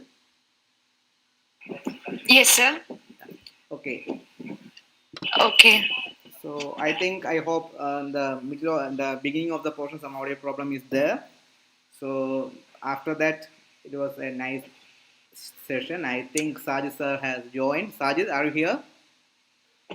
Yes, I am. Yeah, okay, thank you. So he has joined here. So Bindu ma'am, is the time for discussion. So he's ready. Yeah, his first lesson is just to do task and and do some mistakes and learn from those experience. So and the very important thing is true with yourself. So is the one of the important idea that Sajid ji has conveyed to my students. So Bindu ma'am, is the time for discussion. So please. Welcome, Sajjid sir, to the discussion part. Thank you. Yeah. Okay, children. Now you can discuss or you can ask anything to Sajjid sir. The talk was very inspiring and it was very nice, sir. Thank you very much. Thank you. You're very kind. I hope it wasn't too long and too onerous. I was trying to make it succinct. So forgive me, everyone on the line, if it was a little too long. It's been a long time. No, it was very nice. It was actually we actually want such talks for our children because COVID pandemic. They are also having that stress in them. So we actually want to bring them up. So they are all staying at home and everything online. So we thought that they should listen to people like you. So that is why. Well, it's my pleasure. Yeah. Yeah, my dear students, you can ask right now, please. So he's a veteran traveler. He has traveled almost more than 80 countries. And thank you, Sajid, for mentioning some good words about me also in the middle of your speech. Thank you. Thank you for your good words. And yeah, we have some good time in northeastern part of India, and we learned a lot from him. His his advices, his suggestions and recommendations. Wonderful person he is. So the students take the opportunity and get some advice, some suggestions from this great personality, so that it will be a great beneficial in your life, so that you can grow on as a good individual. I am sure. So please, students, please. Hi, sir. Okay, I will take. Is that Dia? I'll take that. Yes, sir. And I'll take the next one. I believe it was Krishna for the next one. Yes, sir. Okay, so Dia, go first. I'll write this down. So if you look at me looking downward, I'm trying to make sure I get the question correct. Hi, so my name is Dia. It was an amazing session. Thank you for, reassuring the fact that it's always great to believe in ourselves and for being true to ourselves. Thank you for saying that. Such an inspirational session. So the one question I have is that being a traveler yourself, I mean, more than 80 countries, it's something. So what is the one thing that you feel has made India different from the rest of the world, and also an area where we still need to have a progress, or where we still need to improve, especially when we compare India with maybe other Scandinavian nations, which are really forward on human development index, and also things like happiness quotient. So what is the one thing that you think is different, makes India different from the rest of the world? Also one area where we still have to improve. Sure. That's a great question. It's amazing you mentioned Scandinavia and the Nordics, because last month I finally went to the last of all the Nordic countries. If you don't count Greenland, because Greenland is technically in the North American bloc. I've now physically been to Finland, Sweden, Norway, Denmark, Iceland, and the Faroe Islands. And the Faroe Islands I was in last month. And that's not even in the European Union or the European Economic Area. But it's actually completely independent from all those trade bodies. But the most incredible thing there is the people are happy because they live the life they want, I guess. They're happy. They don't have all these pressures. But then again, there's fewer people. There's 47,000 people in the Faroe Islands. In all these regions, in the Nordics, the Scandinavian countries, there's fewer people. Let's be honest. No one's competing with each other for huge amounts of resources. No one's fighting as hard. I think, and again, I might be completely wrong, but I think, on your question, and I'll try and be as succinct as possible. What's the difference, or what makes them happier than in India? I mean, the one thing India needs to develop is certain programs. the Scandinavian countries all have free healthcare. One of the things is they give their people free healthcare. They give them they actually give them free education.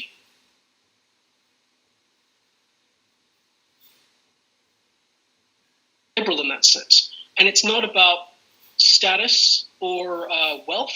It's about making sure everyone has a fair opportunity. I'm not saying that India isn't like that, but I have lived in India and I am of Indian descent. And one of those things that I know culturally is that, yes, we have that mentality where, in some areas, in some quarters of society, if you come from a high class or so forth society, from a family in one of those upper echelons, things are slightly easier. It takes a lot of hard work to get to where you want to go. And that was one of my stories, the fact that I was born in the UK, so I had this opportunity to chase those dreams and those ideas. I think in India, it's about rebalancing where we see the way society works. So moving from more of a I'm entitled already to everyone is equal, everyone can achieve based on meritocracy. That's what I see. And again, forgive me if that sounds like I'm denigrating the nation. I'm not trying to. India is one of the most beautiful, diverse countries. The one thing India has that the Nordics and the Scandinavian countries don't have is the numerous cultures. I mean, you have smaller groups of cultures in those countries, but India is so diverse and so rich that for all its faults, it is probably one of the most beautiful nations for language, for culture, for arts, for history. It's probably one of my favorite countries, and it is an ancestral home for me. So I hope I've answered that question as well as I can, Dia. So forgive me if I rambled there. I love to ramble, but that's what I see.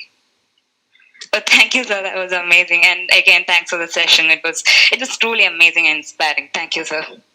Yes, thank you. I believe it was Krishna next. Yes, sir. First of all, thank you for a wonderful class. And I would like to ask you that you had a good emotional balance driven by desire in all the problems you have faced. I think emotional stability plays a big role in achieving the goal, even if it is in front of you. And what were the steps you took to keep a clear attitude on each issue?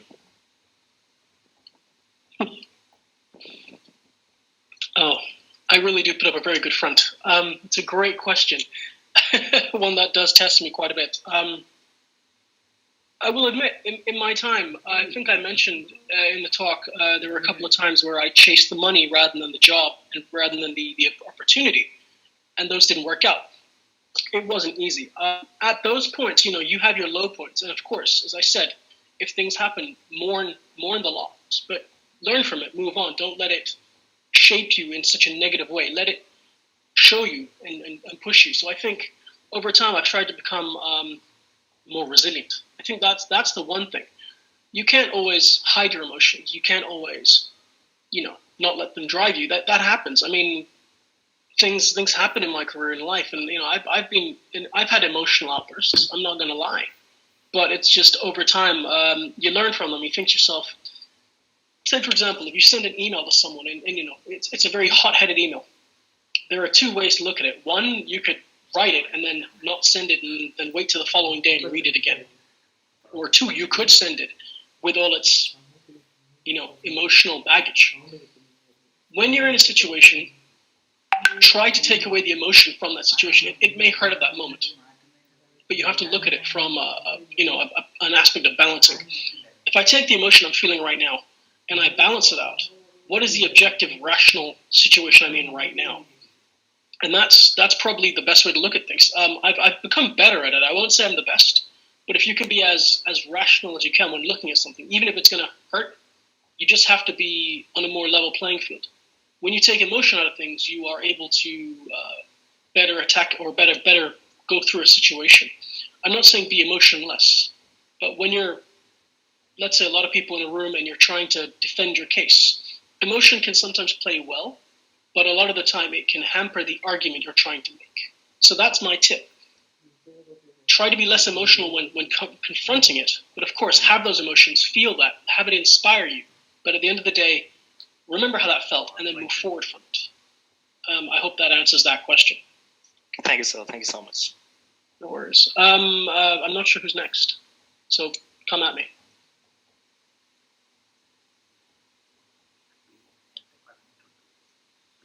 Oh no, I was that good? No one wants to talk? Yes, students, please. Sir, Yeah. Hello, sir. Hi. Hi, sir. So I'm Sajjad. Your talk is very interesting. So I have a single doubt that we all have some target or some aim that make us to reach, or we have to focus on that. So how to choose that focus, or how to choose our ultimate location or aim? That's my question, sir. Okay. I'm going to say that's a brilliant question. Now, one thing I've learned is, one can have dreams, and sometimes you have lots of ideas and lots of paths you want to go down. As you get older, things change. You may have families, you may have children, you may have different career aspirations. Of course, you are set on something and you really want that. Set the goal. I found that, in the last, 15 years, I'll admit I'm only 33. That always feels kind of old sometimes to say. But in the last 15 years, I've gone from numerous kind of pursuits. I've had different ideas. When I was finishing my high schooling, I was always thinking I would go into a science field. And I realized it wasn't for me. And then I went into business. And once I graduated, I wanted to work in technology because I was very interested. And then I realized I didn't like technology that much. I preferred something else, like public service. And so, you can have your dreams, but I would say also be flexible, because sometimes things might not be the thing you want in the end. You may have that desire now, but it may change. So be flexible, build on that opportunity to be flexible. Be resilient to the fact that maybe it doesn't work. But if for example somebody wants to be a doctor, they've got to know that from a really young age and then work towards it. But in other fields, in my case, I've been very flexible in the sense that, okay, this didn't work, or I didn't like this, or actually, you know what, that's inspired me. I want to go down that path. So if you choose an ultimate path, that's really committing to it. But I say, yeah, of course, have that desire, have that path, but also be flexible. Things can change. You may change as a person too. That's the one thing I want to leave you with on that one. You may change as a person, so just be aware that, the external surroundings may be the same, but you may change, and you may change the way you think. I hope that's answered that one. Forgive me, I was definitely trying to get around the point. Thanks, sir. Thank you. Cool.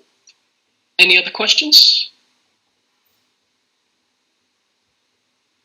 Dear students, if you have any questions, you can. Hi, sir. Yeah. Hi, Radhika. Sir, first of all, we are really thankful for such an inspiring session. Sir, we would like to hear from you what made you step out of your comfort zone, and what was the strategy you adopted in a stressful situation. Okay.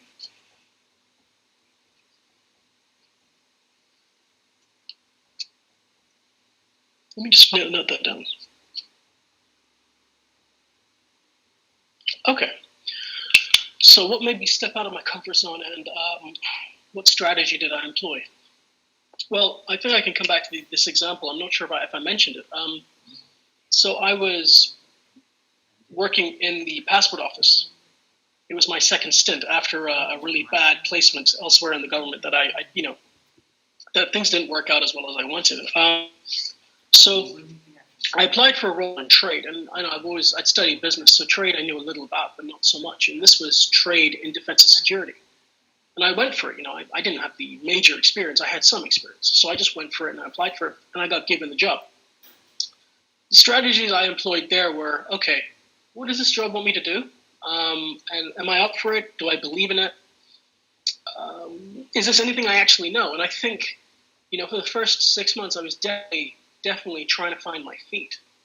But I guess the strategy here is that, I tried to learn as much as I could, try to be the best I could, and try to work with the people around me. It was definitely not the easiest. It was daunting. Unlike areas where, I say that if you don't feel it, and sometimes you can feel it's not right, so walk. This felt like, it was like, oh, what am I doing right now? But it wasn't like I've got to walk. It felt like, okay, I'm not doing this as well as I want to just yet. What can I do to repair this? And I guess the strategy was just looking at the surroundings, take it in, and trying to be calm. Because sometimes you can be in a room or you can be in a situation anywhere in life where it scares you. It makes you jump and you're not sure how to react. So I just try to calm the room down. I try to calm the situation down. And, I made the point that, hey, I actually don't know what's going on here, or I'm not as good as I want to be. So I asked for key people to kind of mentor me or teach me things that I may not have been good at. I was very fortunate in that circumstance. Sometimes you don't have people that you can lean on to support you. And I mean, what made me want to step out of that was I really wanted to try something new. I just wanted to go for it. And sometimes the only way to do it is to jump, and that's pretty much it. I just needed something new, so I jumped. And that's not always the easiest thing to do, but sometimes you might not. You might be amazed with what you find when you do jump. So if the opportunity comes and you think you want to take it, I definitely recommend it, as long as it's right for you. But I've always found that if you stick on the close and narrow path, I think I tried that for a bit too. You find that your ability to be creative, your ability to chase, sometimes diminishes because you don't look around you. I'll give you the example. I've had a number of colleagues who have done the same job, or they go on the same vacations, or they just do the same thing all the time, year in, year out, and they don't know why life hasn't changed and why they're still the same miserable or kind of narrow-minded or slightly centered or stuck person that they are. And I'm like, hold on, have you changed what you're doing? Have you looked around? And they're like, no, I'm set like this. And I think once you feel like you're set, and if you're happy with how you're set, then definitely stay there. But if you're set in a way and you're like, hold on, I don't like where this is going, I'm still not happy, that is also another impetus to push you to jump. And that's one I've definitely taken. I'm like, yeah, I got to jump. But it's more flight or flight. Sometimes if you fly too many times, then you got to ask yourself, what's the underlying reason? Why do I fly so much? But that's a whole different conversation. I think in this case, you just got to make sure that you're happy. And if you're happy to jump. That's how I got out of my comfort zone. Thank you for that question. Thank you, sir. No worries. Dear students, is there anybody to involve in this discussion? Or else we can wind up. Yeah. Sajjid, my last question to you, being a diplomat official. Yeah. Being a diplomat official. Yeah. Being a diplomat official. Yeah. Hello? Is there anybody? Yes, sir. Yeah. Okay. Excuse me. Okay, please. Sir, I heard that you travel a lot. And what do you think? What will be the future of traveling? I love to travel, and I feel that it's a stress relief, right? So I heard that UK had so many COVID cases, and it's closed. It has closed its border, and that New Zealand also had closed. So what do you think will be the future of traveling? It's a good question. That's a personal personal favorite of mine. I love travel. Travel is the one thing that keeps me going, and not having had as much travel this year has been tough.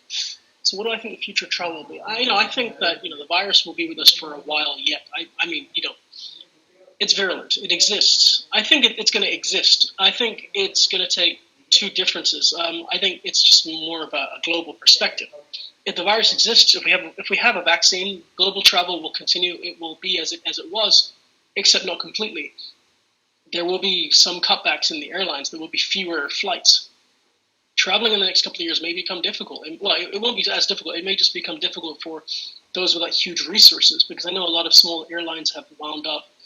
And we have British Airways who have closed down some of their hubs in the UK, which means that they have fewer flights going, which is disappointing, but that's life in business. So I see it going two ways. One, if there is no vaccine, it may make travel a little tougher because more borders will shut. A lot more countries will require you to bring negative tests on arrival. Some countries actually test you on arrival, which makes life simpler. But it will be the case of additional funding and additional costs borne by the passenger to have to test beforehand to get into a country. So there may be opportunities, but once you get to those countries, some borders may open, but you may find that you're limited in what you can do. So you're not as free to travel as you once were. On the other hand, if a vaccine is created, I think there still may be some real issues. It probably won't pick up for about 2 years. I'm kind of projecting in my head about 2022 is when we will probably see things normalize. Because as you mentioned, the UK has just recently kind of closed part of its border. I mean, some airlines are still flying in. The UK being 4 jurisdictions and each of them having their own set of rules, which is also somewhat confusing to some people, not least of all me. But yes, that's tough. New Zealand closed its borders because, it's a small group of islands, and, that was their strategy, and that made sense to them. It was a really good strategy because it's meant that they've stayed COVID-free, but at the same time, it makes it difficult because, there may be people that are from there or have family there that want to go. Australia has kind of banned international travel for a lot of its citizens, which kind of closes that down, and that makes it really tough because they have a huge expat population in the UK that want to go back that can't. So that's tough too. It's all political. Some of these decisions are very political. Sometimes the research doesn't back that up. Again, that might be my opinion rather than actual government speak. But to really answer the question, and forgive me for going so long on that, future travel is going to be one of two ways. Either we find a vaccine and we get back to business by 2022, or going forward, everyone will continually need to be tested, and it may make travel difficult for a number of years. So fingers crossed. Okay, thanks, sir. No worries. Thank you for your question. Thank you very much. Hi, sir. Yes, hi. Hi, I'm Shivapriya. I'm going to ask you a question. It's just a hypothetical one, just out of curiosity. If you were asked to settle down for the rest of your life in one place or a country, which one would that be? Oh, God. I've only done a third of the world. I haven't, just a little more than a third of the world. I've not seen every country yet, so I couldn't really answer that. But if you based it on the countries I have been to, maybe I'll pick 5 out of the list.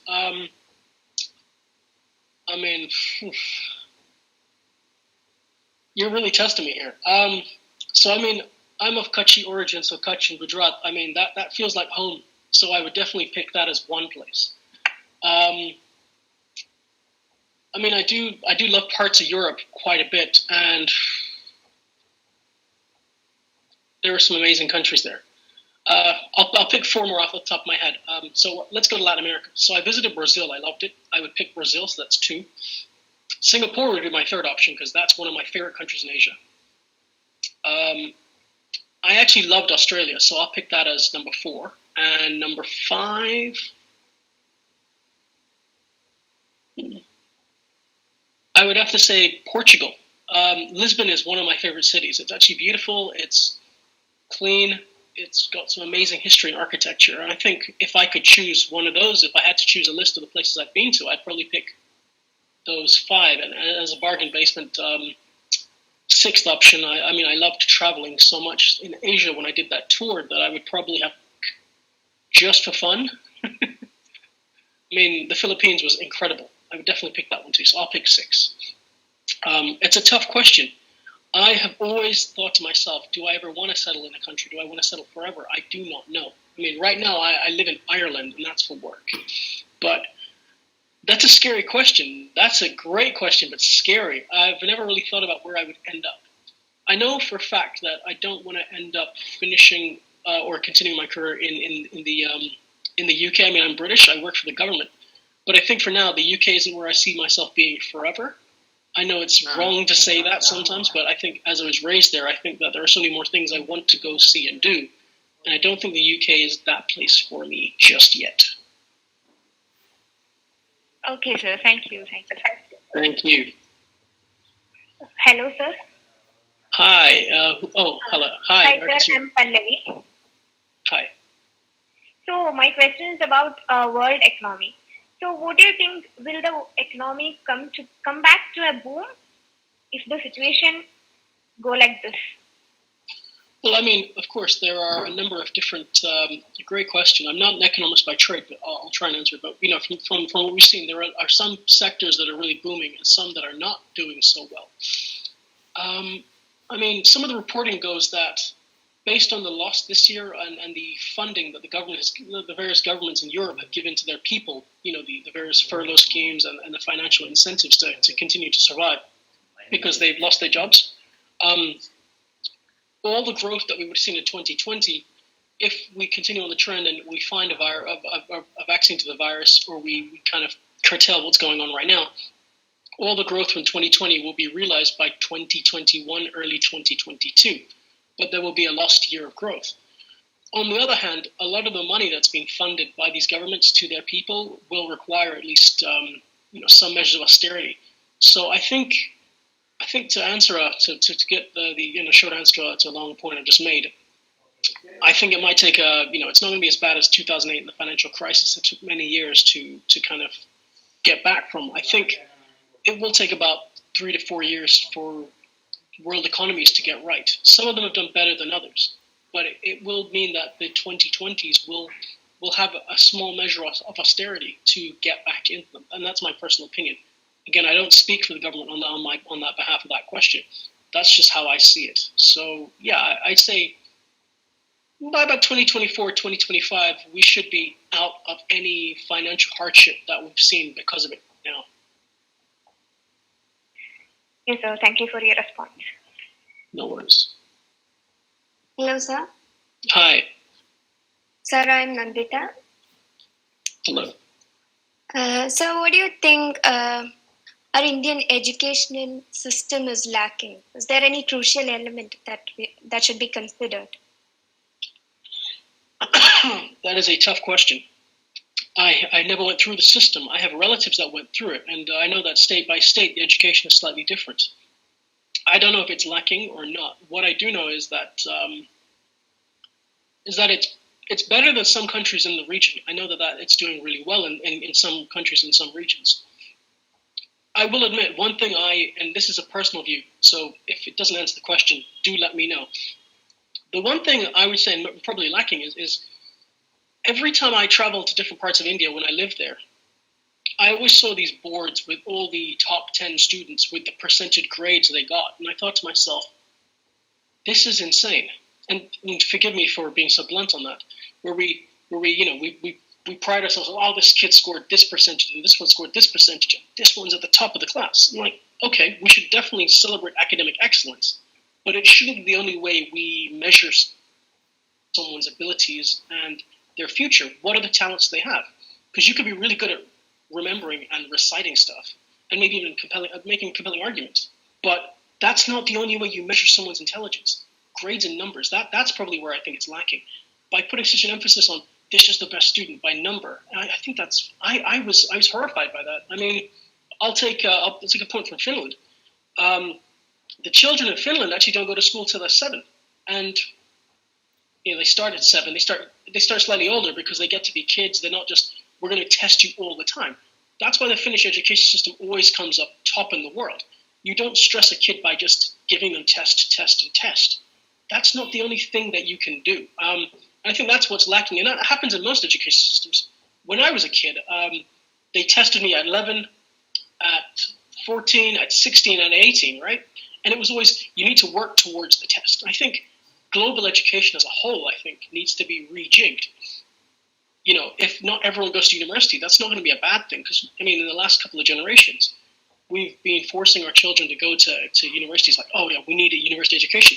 But if you have so many graduates who are graduating in their fields, there are fewer jobs. One of the big concerns I've had from Irish business is that there are not as many technically minded individuals in Ireland to take on the technical jobs. And they may not be the best paid, but you can go up and you could be a technical expert. So I think, I'm not saying that you should all go change your career paths. That's not what I'm saying. You take the path you want to take. That's what the talk was always about. But one of the things that the Indian education system can do, and other education systems in the world, is stop emphasizing that this is the best and you need to hit this number. Let the kid develop. Let them they want to be. Let them find their talents. And sometimes we'll find that you see some kids in classrooms that may not be as great academically. That's based on rote learning and books and facts and history. But they may be more technically minded. They may even, they may even come up with a new way to design a new car engine. Okay, they need to have some technical, some academic background, but they may have the technical know-how and more to design the next generation car engine that just runs on water. For example. So that's how I'd say, stop emphasizing numbers and start pushing people on their talents. And I hope that's answered that question. Yes, sir, that's exactly what I was talking about. Thank you. Thank you.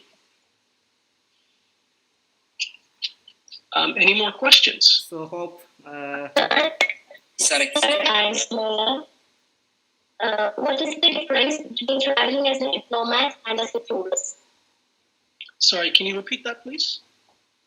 What is the difference between traveling as a diplomat and as a tourist? This is a fun one. I can answer this quickly. I wasn't technically a diplomat when I traveled to Algeria, but I was on a diplomatic mission. And I've only been to Algeria for work, so it's never been as a tourist.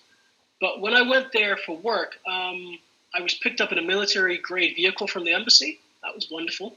And then when I went back the second time, I was greeted by government officials on official government business from the Algerian government, and I was escorted back to the airport by a military escort. It's not often I get to go to the airport by a military escort. On other occasions when I traveled as a tourist, you don't have that kind of engagement. You don't really get to go through the special diplomatic line, which is, hey, I'm here, and you get to, in India where you land and you've got like a snake of people that takes an hour to get through. As a diplomat, you can go to the diplomatic line and walk straight out because you're afforded that. So I guess that's the difference. There are certain privileges, but of course you're expected to perform your job. So it's more about when you're a diplomat, you're on state business. You have to be very well behaved. Not that I'm not, but when you're a tourist, you can be more laissez-faire, more free, do what you like. You're not being watched, and whatever you do is your own business. So I think there's two aspects. You're free when you're a tourist. When you're a diplomat, you are a representative of that government. Thank you, sir. No worries. So I have two questions. First of all, just a funny question. If there were no COVID problems around there, what will be the next country you want to visit? So, go ahead. One more question. It's just about the English skills. That we need to be better one in English to become as a person, even though international level. Because we know too much people who doesn't even know English, being a superstar. Maybe you even know something, some people like that. So whether that's enough, that means not to be good in English to become a good international. There's something, what to say, that it's to hold a good international. Somewhat. No, I understand. I will. I think I get it. I'll answer that in a moment. So the first question was, where do I want to travel next? Well, because of COVID, my trip to Peru and Bolivia was cancelled. So Peru and Bolivia are the two places I want to go to next. I really want to get this back on the list. So thank you for asking that one. The second question is about English. So I've always stuck by the guns that, English is the language of business. But it doesn't always mean that, excuse me for a second. English is the language of business. It is an international language. Of course, you said that there are superstars that don't have English. I'm not saying that everyone needs to have English to achieve their goals.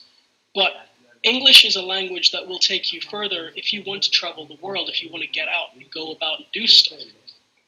Of course, there are some fields where you don't need English. You've got sports stars, you've got movie stars, you've got business people who have people doing work for them. There are billionaires in the world who own companies that don't speak a lick of English. And it's not to say you need that, but those people are very fortunate. English is the international language of business. And I've always thought that you guys are blessed. You come from a country where you learn a number of different languages, and I mean, my skills in my own mother tongue of Kutchi are terrible. I understand beautifully. I don't speak it. I would like to improve one day. I've been saying that for decades. So having conversations with my grandmother is a bit tough because her English isn't great. But I'll give you the example. My grandmother moved from Kutch to Uganda to the UK to the US and then back to the UK. And she's lived in the English-speaking world for nearly 50 years. Nearly 50 years. And in that time, she's learned rudimentary English, which is quite interesting. I can't understand how that became the case. But her experience living in the Western world has not been the easiest because she doesn't speak the language. And as a result, has not been able to take all the opportunities that may have befallen her as a result of that. And I will keep this answer brief. So I think, I say it doesn't matter what anyone else is doing. I would say always have English. English is an opportunity. In the future, it may be Hindi and Mandarin that are both the two top languages. But for now, English is where it's at. So whatever everyone else is doing, learn English and have that upper challenge, ability, and skill. Okay, I think we're no worries. Hope you will soon go travel to Peru and Peru. Okay. Sir, excuse me, sir. Yes. I'm Aparna, and apart from traveling, what are the other hobbies or what are the other things which makes you happy? Okay. As I know we're coming to the end, I will hold this as the last question. So thank you very much. I always say that my biggest love is travel. But other hobbies that I like pursuing, I guess I'm a bit of a movie buff. I love music. I love, if it's not traveling, I love hiking. So Ireland is beautiful for the nature it has. I love to explore the nature around me. And I guess sport, I like to go running, cycling, play football. And I like to read history. I think that's probably one of my biggest things. And if I could leave you with one point that I think is quite important is we look at the populist world we live in sometimes, and we realize that people are repeating the same mistakes from 4 generations ago. Sometimes it's good to look at history and look at come from and why things are the way they are based on the history we look at. So I try to look at history and I try to understand where things have come from and how come they're like they are now. So a big hobby of mine is to read history. Okay, thank you so much for that question. All right, so I think this is the last question. So I will hand back. So we should conclude, I believe. Thank you, Sajjid. Thank you, my dear friend, and thank you, my dear students, for the discussions. Came from different fields, and my friend answered almost all the questions with much clarity. So over to Bindu teacher to wind up the proceedings.